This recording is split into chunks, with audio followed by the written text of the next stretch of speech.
After you have read all of the sources, you are going to answer 3 research questions. Your first research question is, give 2 reasons why people should consider eating bugs. Use text evidence to support your answer.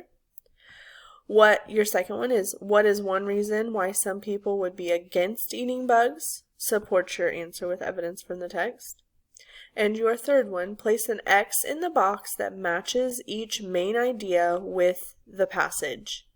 So at the top of the chart, you have passage 1, bug-eating countries, passage 2, bugs are the future, and passage 3, no way. Over here on the side, your first one says, many people should consider eating bugs because it will create a more sustainable future. Eating bugs is gross, and there are other ways people can get protein besides eating bugs. People all over the world eat bugs every day. There are a variety of different ways people eat bugs, too.